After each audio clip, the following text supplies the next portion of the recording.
Welcome back to my channel, Down the Rabbit Hole News. I am the Rabbit. Look, I wanted to do an independent video on this because I did go live, if you missed it, where we talked about this opportunity and possibility that prosecutors are going to be appealing that decision to drop the charges against Rogelio Nores. And, of course, maybe the other two as well, right? Esteban Grassi, Gila Martin. I am so here for it. And I mean, especially after like the decision that was made last week, I'm going to tell you, I've been feeling a little bit down. And I know I'm not the only one. You guys were telling me too that you guys were feeling down about the decision. So I did report this earlier, but I wanted to talk a little bit more about the Argentinian authorities have now confirmed they are considering appealing the decision. They said that they were evaluating appeals after it merged last week. The businessman and two hotel workers were in the clear. A spokesman for the Argentinian public prosecutor said the public prosecutor and plaintiff will now evaluate the appeals that corresponded to the parts of the ruling that was not in accordance with the corresponding charges. So to me, this has felt like such an injustice, right? Like from the get, right? You have Rogelio Nores, who was initially charged with abandonment, which carried, I believe, a 15-year sentence. And then it went from that to like manslaughter, which is a much lesser sentence, like what, 4 to 5 years or something like that, 1 to 4 years. Let me know in the chat. It has felt like such an injustice overall from this whole situation from the start. A lot of us have felt like it's been a failure. Now, I'm wondering where Jeff Payne stands in this, how he's feeling, how he's dealing with all of this. A lot of this is going to fall on the prosecutors.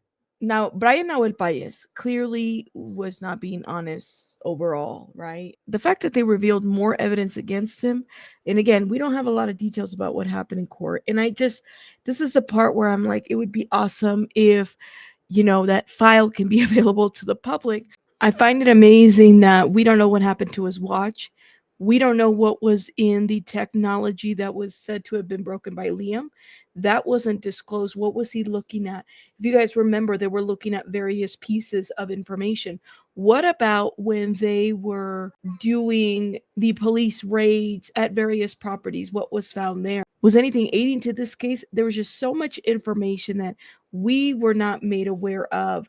The other thing too is like in this appeal, are they going to evaluate this? What about this watch who has gone missing? And quite honestly, in my opinion, I think that watch holds a lot of answers to a lot, at least in my opinion, because everybody has talked about this watch.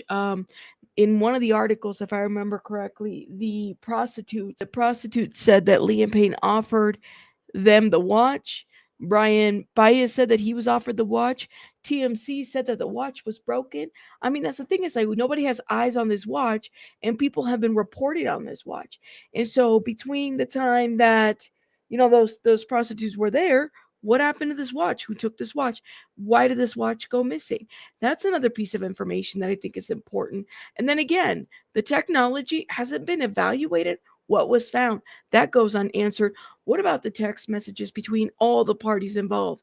Rogelio Nores to Liam to the hotel staff, everybody. I think it's crazy to think that the chapter just ends with Nahuel and Ezequiel Pereira behind bars, and that's that. Yes, do they? In my opinion, they deserve to be behind bars. They do. They broke the law. But the other individuals, in my opinion, broke the law too. They started with higher charges, specifically with Rogelio Nores. So what happened exactly? I have a lot of questions about this. And then on top of this, the selective reporting that's being had by like TMZ. We knew that TMZ was talking to Rogelio Nores, like that was because he said his version of situations, right? And that's it. We knew that was happening, that Rogelio Nores was talking to Harvey Levin and company. And now it's like, what now? And you can't forget that skis ball Gonzalo talking to Rolling Stone. This narrative to push that this man is a drug addict and he had all these problems and yada, yada, yada. But at the end of the day, that wasn't what killed him. See, you can't change the cause of death. That wasn't what killed him. We just talked about TMZ. But notice too the tone of how various reporters are changing. They're just changing, especially in the mainstream media. One specific one with Infobay, right? Fashbender. Somebody pointed this out in a Twitter Spaces that I was listening to from the fans. Shout out to you guys. I noticed this too. I said that Fashbender guy was really about, putting the information out there when this happened, and then suddenly he, like, I don't know, started going a different route. Come to find out that Fashbender's like really close friends with Rogelio Nores' attorney and whatnot.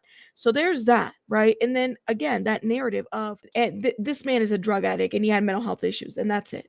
No, I refuse. Maya comes out of nowhere, like where she comes out of nowhere to report on freaking Rolling Stone to give her piece of information from us. It's her giving a statement and then a source that's giving a statement about that relationship that they were there, they were not there. I believe Maya was talking to Rolling Stone for quite some time, and she wanted to make sure that she like disintegrated this man's character because that's what she wanted to do.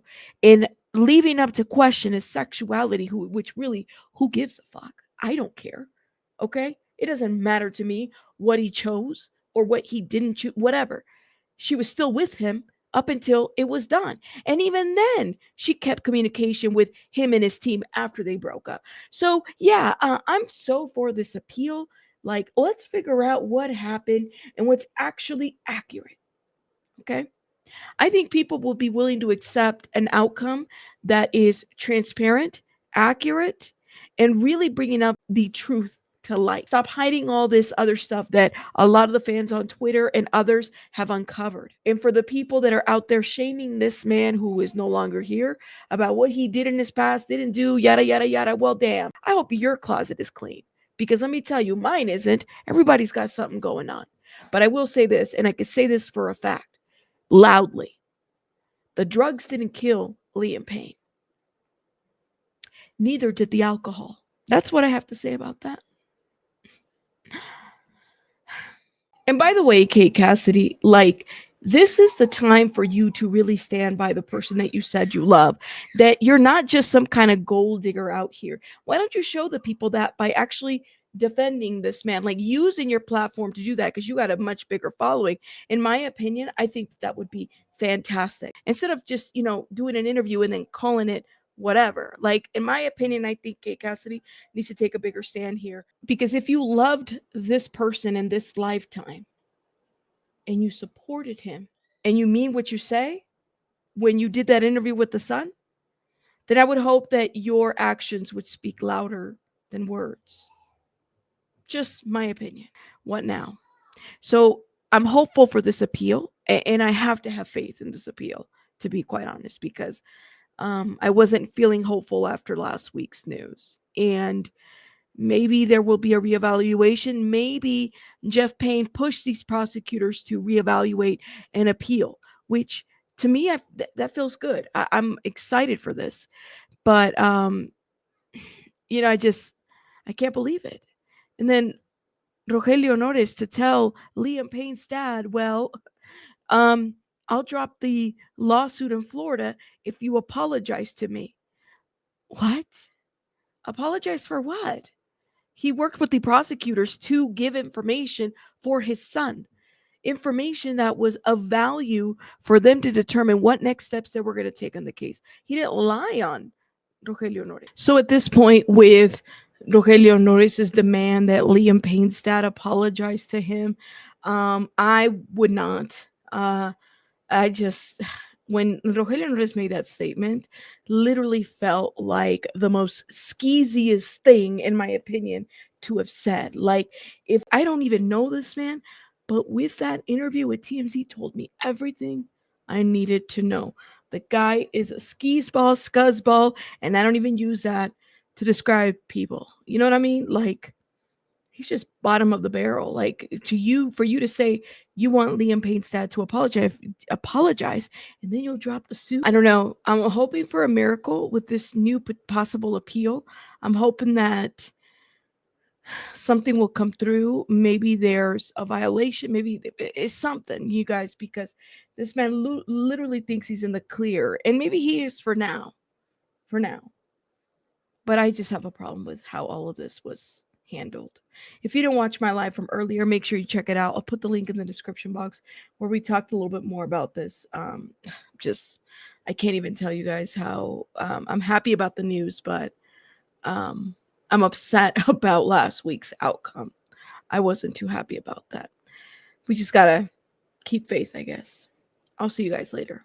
Bye now.